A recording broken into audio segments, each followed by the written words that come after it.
오늘 학술 발표의 마지막 시간입니다. 오늘 아침부터 지금 5시 20분이 넘기까지 6분의 발제자분들도 고생을 하셨지만 이제 또 앉아서 또 듣고 또 이해하느냐고 고생하셨는데 이제 청중 여러분의 시간입니다. 6분의 발제자가 그동안 여러분을 괴롭혔다면 이제 여러분들이 발제자분들에게 고통이 무엇인가를, 그 고통이 어느 영역에서 오는 것인지를 식별할 수 있는 기회를 드릴 찬스가 드디어 왔습니다. 우선 어려운 질문들이 꽤 있는데요. 그 중에서 먼저 가장 쉬운 질문부터 우리 정재천 신부님께 드리겠습니다. 네. 신부님에 대하여 잠시 찾아보았고 서울대 법대 출신의 검사까지 하셨다는 것을 알게 되었습니다. 어떤 계기로 신학교에 오기로 다짐하셨는지 궁금합니다. 또한 그 결정 안에는 신부님께서 말씀하셨던 것처럼 영의 이끄심과 동시에 여러 유혹이 있으셨을 텐데 어떻게 그것들을 식별하며 극복하실 수 있었는지 또 이겨내셨는지 신부님의 삶의 이야기를 통해 후배 신학생들에게 애정어린 조언을 부탁합니다. 너무 쉬운 질문, 이런 건 하지 마세요. 하지만 질문 드리겠습니다. 네. 이 40분이라면서요, 토론 시간이. 네, 답변 시간 1분 드리겠습니다. 네. 근데 한 가지 교정을 해야겠습니다. 제가 대학을 졸업한 건 맞는데요, 검사로서 생활한 적이 없습니다. 그리고 사법고시에 떨어졌습니다. 그래서 좀 슬프기도 했었어요. 그런 시절도 있었습니다. 밑바닥에서 헤매기도 하고 그런 시간이 있었습니다. 어떻게 해서 길을 바꾸게 됐는가? 아까 잠깐 말씀드렸지만요, 하느님이 저만이 아시는 제가 거역하기 어려운 그런 징표들을 주시면서 저를 때로는 꼬시고 때로는 얼르고 윽박지르고 그러면서 이 길을 오게 됐습니다. 그때 당시에 저의 심경은요, 마치 어떤 외길로 막 몰아세우는 것 같아요. 드라이빙, 뒤에서 드라이빙 포스가 있어서 막 몰아세우는 것 같은 그런 느낌이었습니다. 거역할 수도 없고 그냥 하여튼 저보다도 하느님이 저를 더 잘 아시기 때문에 가장 저에게 맞는 방법으로 인도해 주셨다고 저는 생각을 합니다. 네, 신부님의 이력을 정정해 주셔서 감사합니다. 네, 답변이 되셨을 거라 생각하고요. 이번에는 김희태 신부님께 들어온 질문입니다. 우리나라 현실 안에서 공동 합의적인 의견을 교환할 수 있는 자리가 가능한지 궁금합니다. 특별히 우리나라 교회법 안에서 이러한 자리의 마련을 가능하게 할 수 있는 조항이 있는지 여쭤보고 싶습니다. 또한 추가해서 이탈리아 유학 중 느끼셨던 공동 합의적인 모습이 있다면 듣고 싶습니다. 네, 앞서 말씀드렸듯이 저희 보편교회 안에서는 주교 시노드라는 그런 형태가 있고요. 또 보편공의회라는 또 형태가 있다고 생각이 듭니다. 주교님들의 치열한 어떤 토의와 논의 속에서 어떤 합의와 결정이 이루어지는 시스템이 있고, 교구 안에서는 앞서도 말씀드렸듯이 사제평의회, 그 다음에 참사회가 있습니다. 사목평의회라는 곳은 있지만 사목평의회는 역시 어떤 아까 말씀드린 필요성에 의한 자문을 받을 필요는 없는 어떤 소통 창구로서의 역할을 할 뿐이고요. 그것은 자문의 형태는 아닙니다. 또 본당 같은 경우도 본당 신부님께서 사목평의회를 이룰 수 있고 재무평의회를 또 이룰 수 있습니다. 교구 안에서도 재무평의회가 의무적으로 있고요. 그러니까 즉 주교님께서 혼자 돈을 만지실 수 없다는 것이죠. 같이 함께 투명성과 진실성을 갖기 위해서 노력해야 된다고 생각이 듭니다.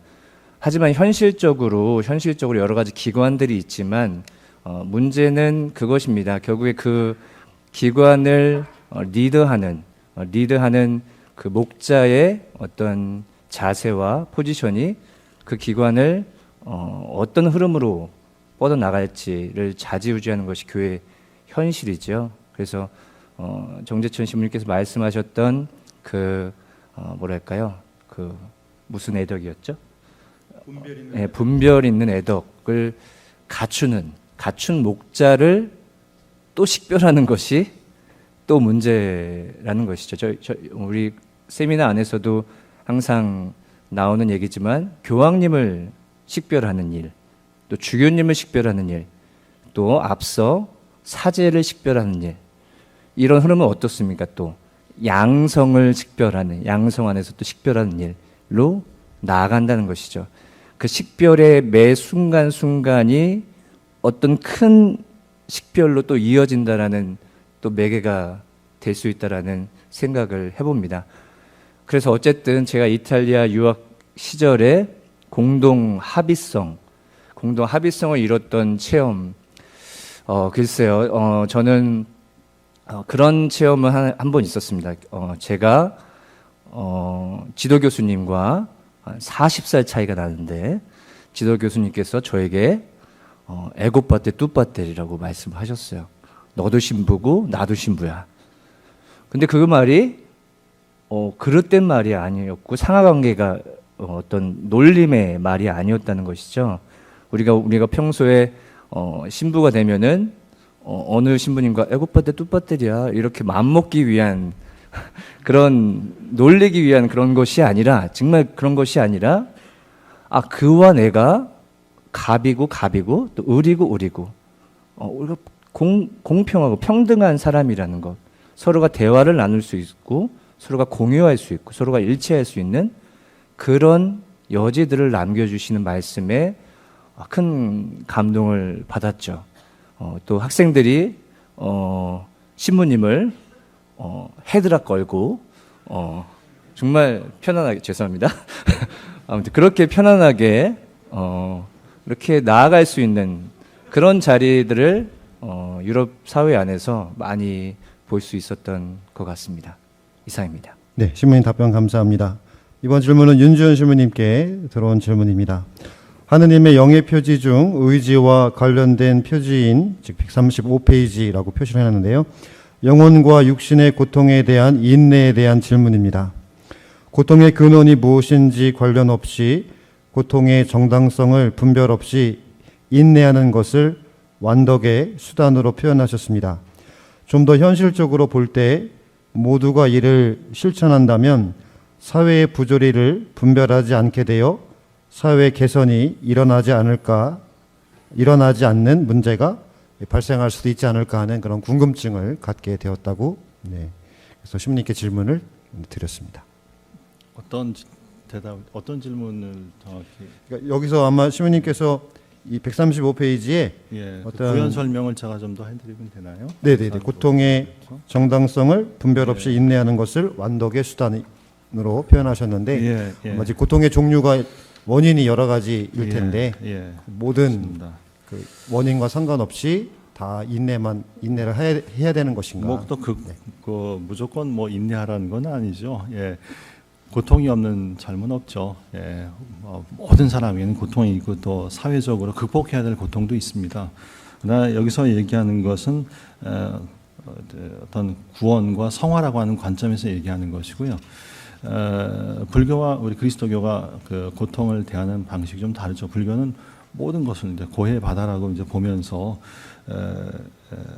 거기서부터 이제 벗어나기 위한 해탈의 길로 이제 생각을 한다면은 우리 그리스도교에서는 고통이야말로 그리스도께서 인류의 구원을 위해서 몸소 수단을 받으시고 돌아가시고 그럼으로써 인류의 고통과 모든 부조리를 극복하셨다라고 보는 거 아닙니까?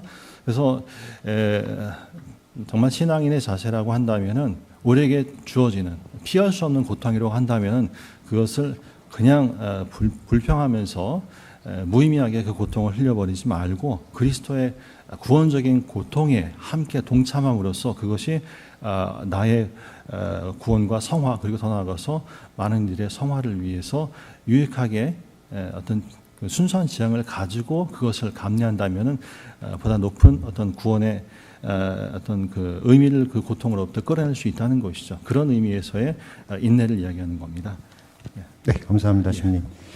네, 벌제자분들이 아닌 또 우리 총장 신부님께 질의가 들어와서 질문을 드리겠습니다. 개교 36주년 기념 학술 발표회를 준비해 주신 총장 신부님께 깊은 감사를 드립니다. 이번 학술 발표회를 통해 다양한 관점으로 식별에 대해 배울 수 있는 시간을 가졌습니다. 이제 우리 삶의 자리로 돌아와 질문을 드리고 싶습니다. 당돌하죠? 네. 이것이 공동 합의가 아닌가 생각해 봅니다. 첫 번째 질문, 세 가지 질문입니다. 첫 번째 질문은 신부님께서는 현재 수원 가톨릭대학교의 삶과 사명 안에서 공동 식별 안에 신학생들의 자리가 있다고 생각하십니까? 라는 질문이고요. 두 번째 질문은 만약에 그런 자리가 있다고 생각이 드신다면 신부님께서 생각하시는 혹은 바라시는 신학생들의 역할은 무엇인지, 공동 식별을 위해 양성 과정 중에 있는 저희 신학생들이 어떻게 살아가기를 바라시는지 여쭙고 싶습니다. 네, 세 번째 질문이 또 있습니다. 네. 수원신학교의 공동식별이라는 관점으로 보았을 때 교수회의나 그 밖에 신부님들의 회의체에 신학생들의 참여가 가능한지 여쭙고 싶습니다. 예를 들면 교수회의에 학생들의 대표인 총학생회, 임원진 혹은 총학생진 부제가 함께 참여할 수 있는 그런 가능성이 있는지도 여쭙고 싶습니다. 이게 지금 유튜브를 통해서 이렇게 나가고 있는 거죠? 유튜브를 통해서? 그래서 질문하신 학생은 아마 한 번도 그 회의에 안 왔기 때문에 그게 없는 것인 것처럼 얘기하는 것 같아서, 우리 학교도 학교라고 하는, 교가부에서 볼 때 학교라고 하는 대학 구조이기 때문에 교가부의 규정에 따라서 이렇게 운영을 해야 됩니다. 그러다 보면은 이제 예산 같은 거를 짜고 또 통과를 할 때 그 대표들이 신부님들 대표도 오고 또 학생 대표도 들어오고 해서 이제 회의를 같이 해서 통과를 하게 됩니다. 근데 그 학생은 거기 안 들어왔었던 학생인 것 같아요. 답변이 됐는지 모르겠고, 첫 번째 질문은 굉장히 중요한데 우리의 구체적인 삶으로 돌아와서 공동 합의성이라고 하는 거는 이 언어 자체가 시노달리타스가 의견을 같이 공동으로 이렇게 의사결정하는 게 아니라 함께 하느님의 뜻을 식별해서 함께 실천하기 위한 의미에서의 시노달리타스인데, 내 의견, 네 의견 하나하나 똑같이 중시해서 다수결로 하는 게 시노달리타스가 아니라고 이제 신부님이 말씀하셨지 않습니까? 제가 생각하는 우리 학교에서의 학생의 위치는 제가 총장이 되면서도 말씀드렸던 것처럼 우리는 늘 피양성자가 아니다. 자기 스스로 양성의 주체라고 하는 의식을 가지고 누가 판단해 주기를 바라지 말고 자기 스스로 식별하는 그런 사람이 되라, 식별의 주인공이 되라, 이런 말씀을 드렸죠.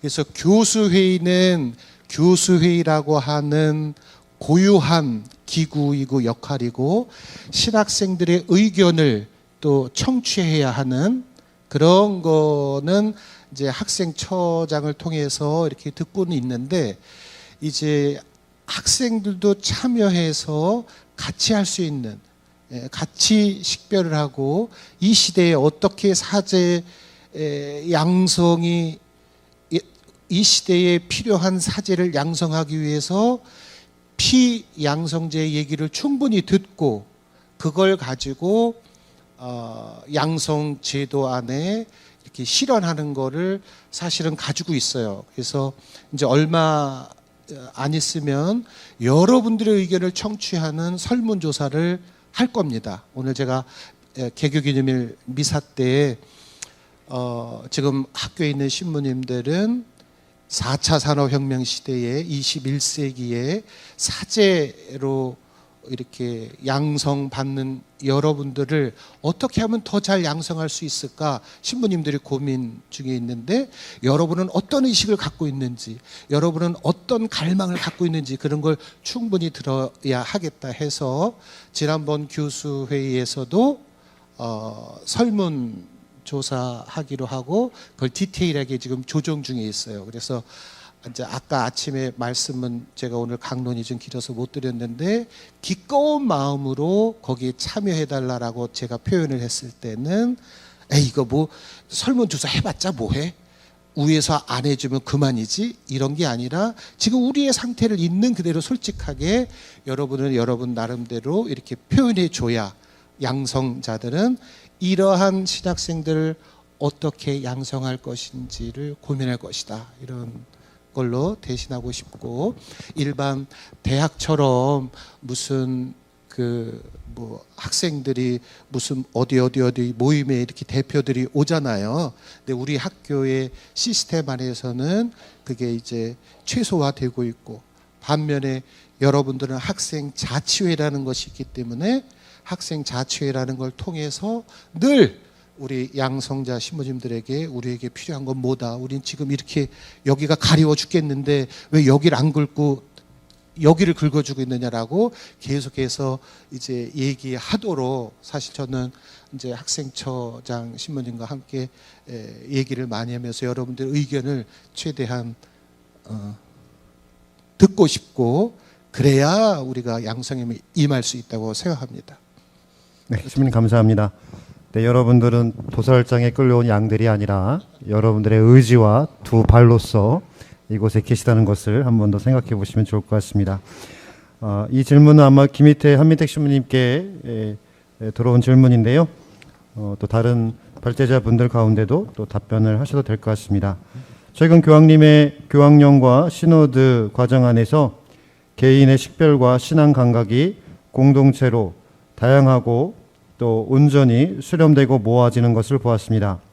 또 아직 각 주교회의와 개별 교회에도 적용되어지기를 바란다고 하셨습니다. 그렇다면 이전에 교회는 어떻게 개개인의 식별과 신앙 감각을 수렴하여 공동체라는 또 교회라는 이름하에 시대를 식별하고 신앙 감각으로 징표를 재해석했는지 말씀해 주시면 감사하다는 그런 질문입니다. 아마 현대에 들어서 우리 프란치스코 교황님이 교황으로 재임하시면서 여러 가지 신앙 감각 또 식별 또 어떤 이런 공동 합의적인 그런 면들이 교회 곳곳에 이렇게 이루어지기를 이제 바라시는 그런 바람을 갖고 있는데, 과연 그렇다면 이전에 이런 시대의 징표나 혹은 시대의 모습을 식별하는 그런 모습들에 대해서 혹시 이렇게 뭐 전해줄 수 있는 또 나누어 주실 수 있는 그런 부분이 있는지 이를 질문한 것 같습니다. 네, 개인적으로 우리가 공동식별 안에서 하느님의 뜻 또 성령의 뜻을 식별하고 감지하고 그것을 선택하고 하는 그런 과거의 역사들을 좀 살펴볼 필요가 있는 것 같아요. 물론 이제 신앙의 스승이셨던 사도들과 주교님들 위주로 개최되었던 공의회뿐만 아니라 지역교회들도 다양하게 그런 결정을 해왔다라고 생각이 듭니다. 그런 결정들이 또 모여서 우리가 된 증거라는 아주 그 고귀한 교회 가르침으로 또 전해지고 있다라고 생각합니다. 하지만 프란치스코 교황님은 저는 여기 입법의 정신에 따라서 더 나아가야 된다라고 생각하고 계신 것 같아요. 주교님들이 분명히 스승이시요 목자이시지만 그들의 결정에 견고함을 더하기 위해서, 그들의 결정에 어떤 협력을 더하기 위해서 평신도들의 또 신자들의 신앙 감각도 함께 있어줘야 된다라는 그런 차원으로 나아갔던 것 같습니다. 그러니까 어떤 모르겠습니다. 과거의 결정들이 식별되지 않았다라고 말할 수는 없겠죠. 당연히 그 주교님들도 역시 그 성령을 찾기 위해서, 성령의 뜻을 찾기 위해서 노력하셨다라고 저는 믿고 있고요. 또 이런 질문을 또 해볼 수 있다고 생각합니다. 식별이 틀린 거 아니야? 식별이 이거 잘못된 거 아니야? 라고 생각할 수 있잖아요. 그죠? 그렇지만 우리는 식별을 어떤 옳고 그름으로 바라봐서는 안 될 것 같다는 생각이 들어요. 어느 방향을 설정하고 있는 것은 아닌가. 이 방향이 뭐랄까요? 좀 이 시대 안에서, 해석을 통해서 이 시대 안에서 그릇된 방향이라면 다시 이 시대에 맞게 해석을 통해서 다시 틀어서 이 시대에 맞는 그런 가르침으로 재탄생될 수 있는, 그건 역시 식별의 과정. 그래서 그 끊임없는 식별의 과정이 필요한 것이 아닌가라는 생각을 해보게 되었습니다. 네, 저도 한 말씀 덧붙이자면 어떻게 구체적으로 그런 식별하는 신앙을 우리 각자가 살 수 있을까, 신앙 감각도 얘기 나왔는데 사실 세례 받았다고 해서 뿅 하고 내 안에 어떤 초자연적인 감각이 그냥 살아 올라갔고 막 이렇게 뭐 안 보이는 것도 보게 되고 뭐 이런 건 아니겠죠. 내 안에서 정말 개발되어야 하는 것인데, 그것은 어떻게 보면 나 스스로 내 안에서 만들어내는다기보다도 내가 믿는 그분과의 만남과 관계로부터 끊임없이 내 안에 형성되는 것이 아닐까라는 생각이 듭니다. 우리 통양신부님께서도 이제 박사학위 논문을 그런 주제로 쓰셨는데, 우리 신앙이 내가 스스로 만드는 것이 아니라 그 대상으로부터 온다는 그런 말씀이신데, 사실 우리가 특히 우리 일반적으로 교리 교육도 받고 신앙생활을 하는데 많은 경우에 신앙 대상, 믿는 내용, 여기에 대해서 잘 모르고 숙고하지도 않고 알려고 하지도 않는 그런 그런 분위기잖아요. 이런 상태에서는 이 감각이 이렇게 키워질 수가 없고 식별력이 자라날 수가 없겠죠. 그런 면에서 무엇보다도 그 대상을 더 잘 알고 대상과의 더 깊은 관계 안으로 들어가고, 구체적으로 얘기하면 예수님을 더 잘 알고 그분의 모든 것을 더 깊이 만나고 알면서 내 안에 나도 모르는 사이에 그 관계로부터 내 안에 어떤 세상의 흐름을 뛰어넘는 하느님의 그런 현존과 이끄심을 읽을 수 있는 그런 식별력이 내 안에 생기는 것이 아닌가. 그런 면에서는 정말 교회가 전체적으로 양성, 내 안에 그 식별력을 키우는 양성의 방향으로 갈 필요가, 그러기 위해서는 가장 중요한 것은 이제 우리가 믿는 내용, 대상이 어떤 분이신지에 대해서 더 많은 나눔. 그래서 지금 뭐 소공동체 모임 얘기하는데 지금 많이 어려움을 겪고 있잖아요. 많은 제도 개선이 필요하겠지만 진짜 중요한 건 같이 모여서 그 믿는 대상에 대해서 함께 숙고하고 삶을 나눔을 통해서 그러한 어떤 신앙 감각 또 어떤 식별력이 우리 안에 형성되는 것이 아닐까, 그런 방향으로 많이 좀 변화되면 좋지 않을까라는 생각을 해보게 됩니다. 네, 감사합니다. 나우준 신부님께 질문 드립니다. 신부님, 하다마르, 다윗의 이짓, 그 짓 안에서 이런 연구, 정경화 해석학을 통해서 결론 부분에 정경적인 시각에서 성경은 유일신화하는 문학이 된다라고 말씀하셨습니다. 신약과 구약을 뗄래야 뗄 수 없는 그런 관계인데, 분명히 그리스도교에서 믿는 신은 삼위일체 하느님이십니다. 구약의 이런 유일신화로 기우는, 또 유일신화가 중심이 되는 이런 구약의 하느님과 또 신약의 예수님이 선포하신 삼위일체적 하느님의 연결을 어떻게 좀 해볼 수 있을지 신부님의 의견을 들어보도록 하겠습니다. 네. 제가 다시 질문을 던지자면, 유일하신 하느님 야훼와 삼위일체 하느님이 충돌하고 있다라는 전제를 깔고 던지신 것 같거든요. 맞죠? 제가 근데 여기서 말하는 그러니까 삼위일체 하느님은 삼신이 아니시고 유일하신 하느님이 위격으로는 삼위지만 본체로서 한 분이신 유일신 하느님이란 말이에요. 이미 그것과 구약에서 말하는 유일신화 이것이 절대로 저는 충돌하지 않는다고 보고요. 오히려 여기서 어려웠던 것은 뭐냐면 유일신화 과정을 겪어오면서 인간 나자렛 예수를 만났을 때의 어려움이었다고 봐요. 이분 안에서 구약이 계속해서 프로세스 과정을 통해서 유일하신 하느님을 고백했는데 이분이 하느님이시라는 것을 어떻게 분리시키지 않고 이분을 하느님으로 고백할 수 있었을까?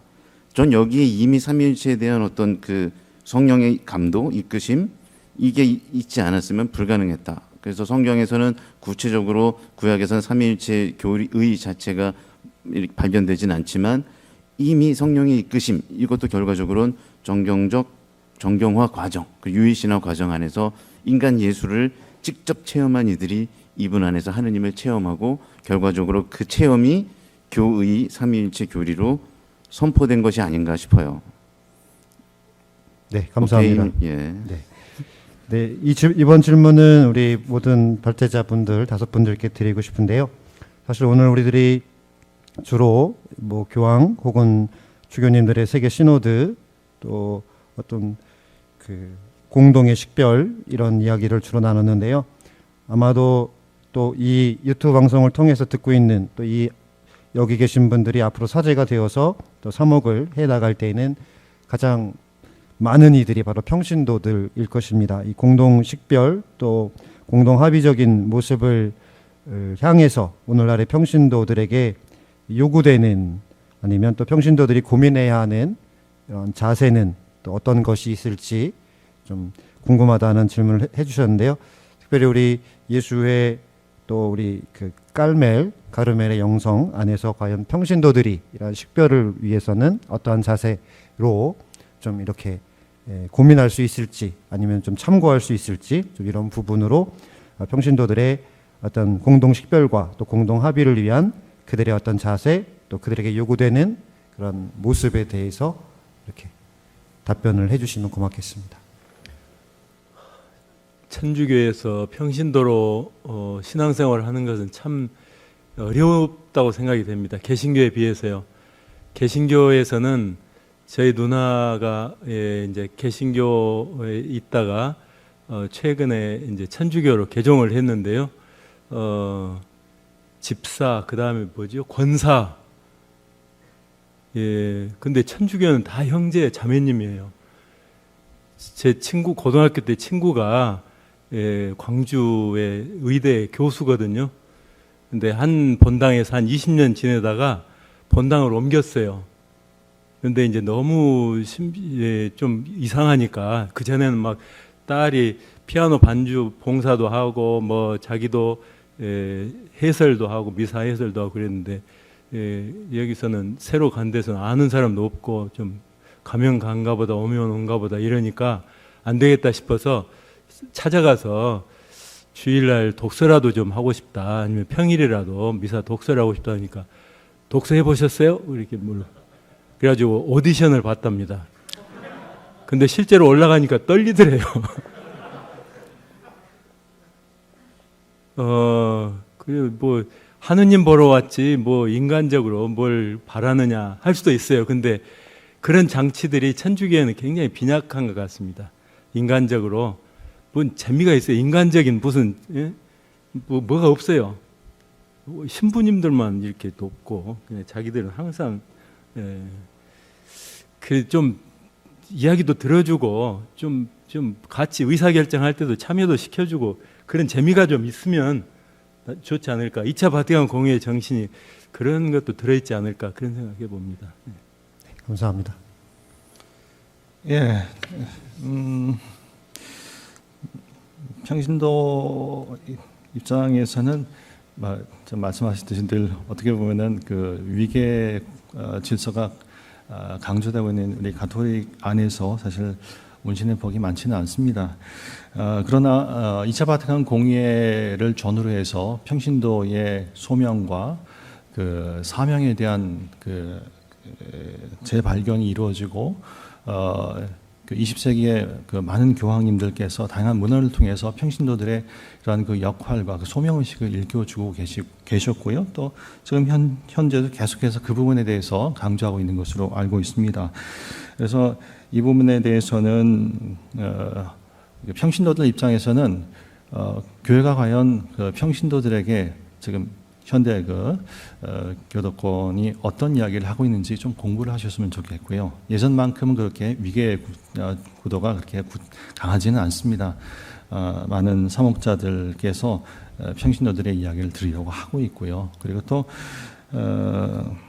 계속해서 지금 민주화되어 가는 이 과정 속에서 신부님들도 그 사목을 하면서 정말 깨어있는 사목자라고 한다면은 혼자서 독단적으로 그 사목을 하지는 않는다고 생각을 합니다. 그래서 이것은 이제 평신도 혼자서만 이룰 수 있는 것은 아니고 사제가 끊임없이 평신도들에게 또 자리를 마련해 줘야 되는 그런 부분이 있습니다. 그리고 또한 평신도들에게 그들의 소명과 사명을 끊임없이, 그리고 그들의 정체성과 품격을 끊임없이 일깨워주고 그들을 함께 본당 사목에 있어서 일정 부분 협력자로서 함께 동참하도록 이끌어줘야 되는 부분이 있고요. 그래서 이거는 평신도 혼자만의 일은 아니고 사목자가 함께 고민해야 되는 부분이 아닐까 싶습니다.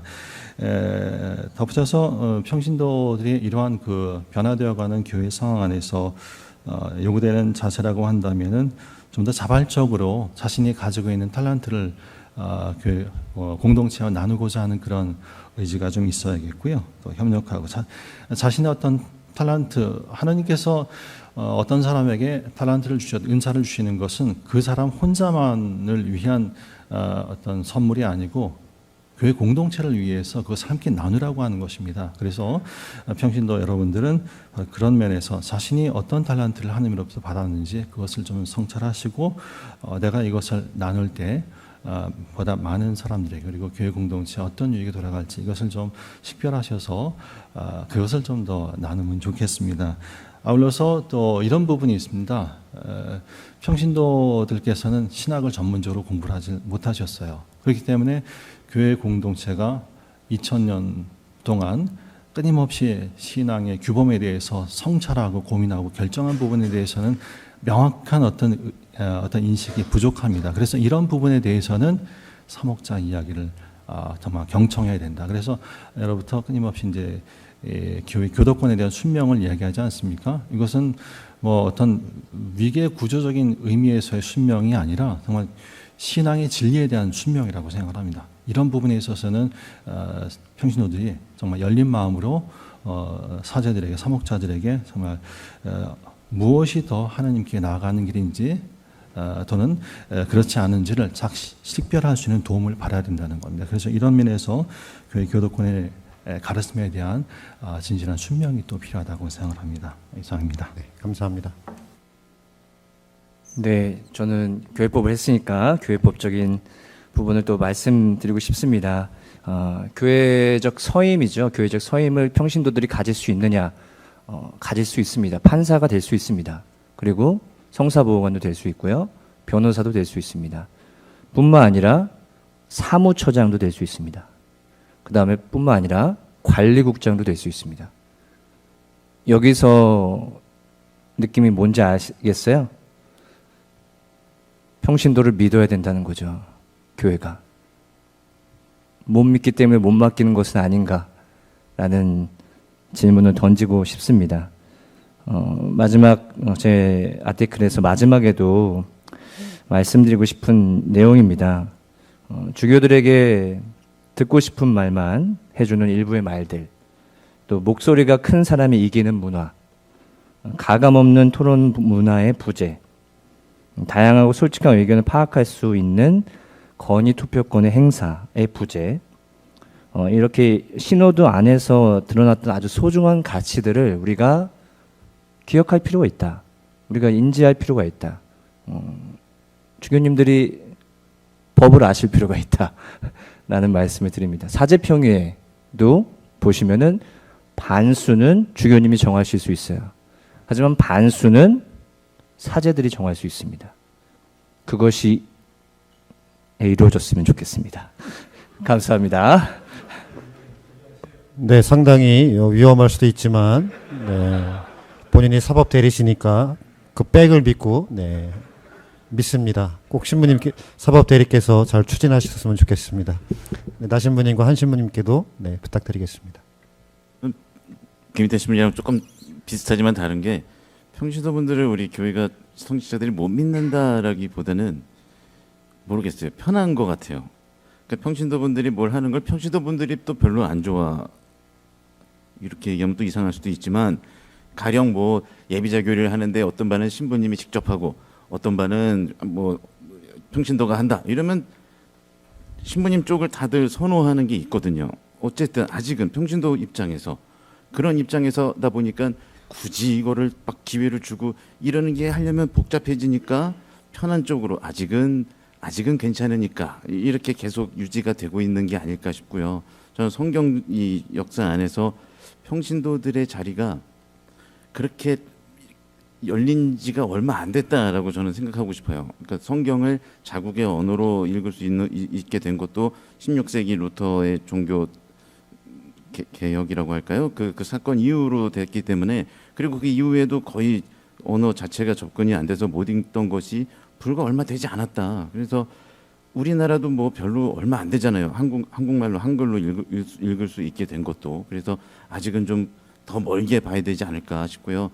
구약으로 시선을 돌리다 보면 여기서 저는 뭔가 해답이 있지 않을까 싶어요. 우리가 아직은 여러 가지 가설로 있지만 사제계라고 하는 사제 집단이 어떤 질서와 어떤 제의 중심으로 이 역사를 다시 재구성하고 재해석할 때 신명기계유 즉 평신도 집단이었던 그들의 목소리를 낼 수 있었고 그것이 하나하나를 절대 배격하지 않고 같이 공존하면서 하나의 정경으로 탄생할 수 있었던 그 배경 그게 어떻게 가능했느냐 제가 볼 때는 정경적 해석학 즉 유일하신 하느님에 대한 그 원칙을 따랐기 때문이라고 봐요. 그래서 예수님께서 말씀하신 왜 예수님이 유일신 신학의 유일신론의 정점이냐 하면 예수님께서 두 가지를 말씀하시잖아요. 제 영원한 생명을 얻으려면 무엇을 해야 됩니까? 내 마음과 정성과 힘을 다하여 하느님을 사랑하고 두 번째도 마찬가지다. 내 이웃을 내 몸과 같이 사랑하라. 이게 어떻게 같이 가냐면 아까 말씀드린 유일신화되는 과정에서 로한말 나오잖아요. 즉 동정하지 않은 결과 그게 왜 어디서 왔느냐? 선물과 선물을 주신 이를 구별하지 못했다.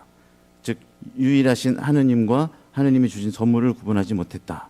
즉 내가 소유하려고 했다. 이거를 다 넘어서서 유일신 신앙으로 가면 결과적으로는 내가 남을 이렇게 분리시키지 않고 이 하느님도 나의 유일하신 하느님, 나의 하느님도 유일하신 하느님, 같은 하느님 결국엔 이게 공동 합의성의 어떤 마찬가지의 원칙이 아닐까. 그리고 이렇게 가다 보면 결과적으로 평신도 사제 집단 이거를 넘어서는 신앙 공동체로 우리가 거듭날 수 있지 않을까 싶습니다. 그러기 위해서 제가 볼 때는 성경을 정말 많이 연구를 하셔야 된다는 것을 말씀드리고 싶네요. 네, 그 뜻이 잘 되기를 바라면서 네, 한 신부님 의견을 듣겠습니다. 저는 사실 오늘 아침 미사하면서 우리 신학생들을 위해서 우리 신부님들이 이제 상주하는 거잖아요. 18분이. 그러니까 160 몇 명 되는 학생들을 위해서 18분의 신부님들이 정말 신학교 들어오려고 신부된 사람 없을 텐데. 근데 그런데 생각해 보면 또 우리가 신부 왜 됐나? 평신도 분들을 위해서 신부 된 거죠. 그렇죠? 누구 얘기 들어보니까 어떤 섬나라 교구는 너무 신부님이 많아 갖고 엄마 집에서 성당 출퇴근한다 그러더라고요. 신부가 너무 많아서. 그러니까 어떻게 보면 우리가 존재하는 유일한 목적은 평신도 분들을 위해서고 정말 양을 예수님이 잘 치실 수 있도록 봉사하기 위해서 우리가 존재하는 건데 때로는 평신도 분들 스스로가 얼마나 소중한 존재들인지를 많이 좀 잊고 또 우리도 마찬가지고 그걸 잊고 사는 것이 아닌가. 우리 다 평신도 출신이고 그죠? 저도 교리교사 하다가 이제 헷갈려 켜서 이렇게 들어왔는데 제가 십몇 년 동안 유학하면서 유일하게 마음에 두고 있던 분들은 다 평신 한국 교회 신자분들이죠. 내가 그분들을 위해서 공부하고 내가 그분들을 위해서 파견되고 그분들을 향해서 내가 가야 되겠다. 그게 나를 공부를 끝나게 했던 그런 이제 힘이 아니었나. 그래서 우리 교회 정말 주인공은 평신도들이다라는 걸 다시 한번 일깨워 드리고 싶습니다. 네, 이상입니다. 네, 다시 한번 우리 한민택 신부님의 아부성 발언을 다시 한번 경험하면서 오늘 이제 마쳐야 될 시간인데요. 그래도 이 질문은 5분께 꼭 드리고 싶습니다. 우리 학교 이성과 신앙연구소에서 어렵사리 마련한 이번 학술 발표회는 식별이라는 주제로 열렸습니다. 특별히 학제 간 공동 발표로 이루어진 오늘의 학술 발표회가 오늘날 한국교회에 줄 수 있는 또 던질 수 있는 유의미함은 어떤 것인지 우리 한 분씩 짧게 답변을 부탁드리겠습니다.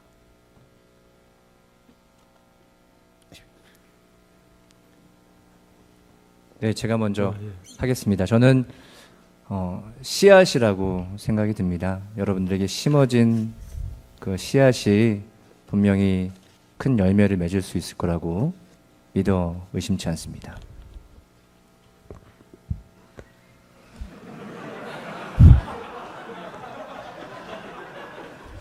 네, 저도 한 말씀 드리면 이걸 이제 주최하고 아이디어도 구상하고 했었는데 유일한 목적은 여기 계신 신학생들이 이러한 정신을 잘 정말 간직해서 사제가 돼서 그렇게 살아주시는 게 유일한 저의 목적이었습니다. 식별이 중요하다는 것을 이야기해 줬으면 하는 질문 같습니다. 세상이 워낙 복잡하기 때문에 옛날처럼 이런 경우에 이렇게 해라, 가스위셉틱한, 그러니까 결의론적으로 문답 이렇게는 도저히 안 되지 않습니까? 제가 광주 신학교에 있을 때 한 학생이 그러더라고요. 시모님, 술은 아무것도 아닙니다. 술 문제는 걱정이 안 됩니다. 진짜 걱정이 되는 것은 따로 있습니다. 그러더라고요. 그 걱정되는 것에 대해서 전 모르겠어요. 그렇지만 이 위험천만한 세상입니다. 그러니까 이 사람이 어디에 가도 맡길 수 있다, 책임을 지게 할 수 있다, 이런 믿음이 가게 하려면 사람이 바뀌어야지 행동을 바꿔서는 안 되지 않습니까? 사람이 바뀌기 위해서는 구체적인 행동 안에서 내가 어떤 것을 취해야 될지 끊임없이 주인이 되어서 식별을 하도록 하는 방법밖에 없다고 생각을 합니다. 예, 이번 학술 대회 주제인 그 식별이라고 하는 주제는 우리 한국 교회 그리고 더 나아가서 우리 한국이라고 하는 사회에 중요한 화두를 던질 수 있지 않을까 싶습니다. 왜냐하면은 이 한국이라고 하는 우리나라가 갖는 그 상황이라고 하는 게 정말 많은 변수 안에서 그 끊임없는 위기를 대면하고 넘어서는 그런 상황이 있습니다. 그래서 이러한 끊임없는 도전 속에서 우리 한국 우리 민족이 어떻게 나아가야 될지에 대한 고민, 그리고 이런 그 한국 사회 안에서 우리 한국 교회가 어떤 방향으로 나아갈지에 대한 그런 고민, 성찰, 그리고 보다도 하나님의 뜻을 각 사회 분야 안에서 어떻게 찾을 수 있는가 하는 이런 신앙 안에서의 성찰을 할 수 있는 어떤 중요한 어떤 도구를 이렇게 제시하는 것이 아닌가 싶습니다. 그리고 영성이라고 하는 찬에서 국한해 본다면은 그 영성사 안에서 보면은 많은 이단 그룹이 있었습니다. 그러나 그것은 과거의 일이 아니라 오늘날에도 끊임없이 다른 형태로 재현되고 있어요. 그런데 이런 것들이 그 식별되지 않은 채 뭐 외적으로 보기에 이렇게 좋아 보이니까, 그리고 식별되지 않았기 때문에 교회 내 버젓이 이렇게 운영되고 있는 것을 보게 됩니다. 이런 문제들에 대해서 우리가 정말 다시 한번 퀘스천 마크를 붙이고 과연 이것이 하나님의 뜻에 맞는 것인가, 올바른 영적인 길인가, 이런 부분들을 우리가 함께 좀 고민하고 이것을 좀 걸을 수 있는 장치를 함께 고민할 수 있는 그런 계기가 되지 않을까 싶습니다. 예, 감사합니다. 네, 감사합니다. 신부님. 네, 또 성경 얘기로 할게요.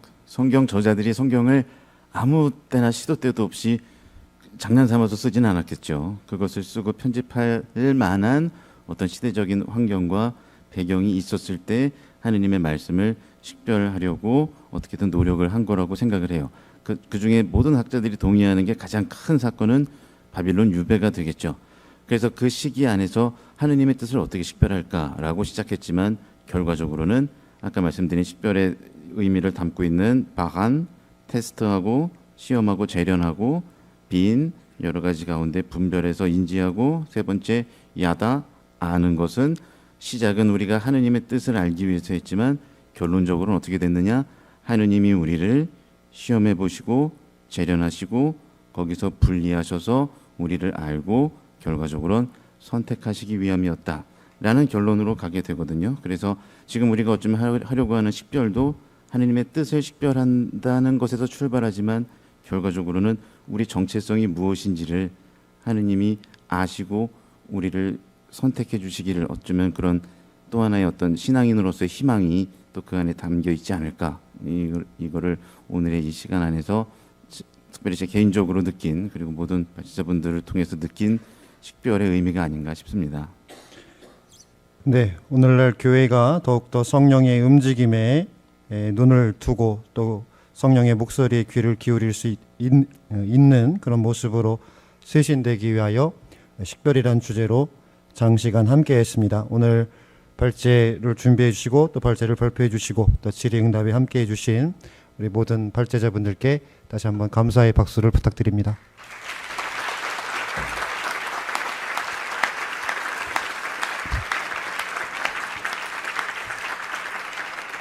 네, 그리고 긴 시간 함께 경청해 주신 모든 분들, 특별히 유튜브를 통해서 생방송을 지켜보신 모든 형제 자매님들께 감사 인사를 전합니다.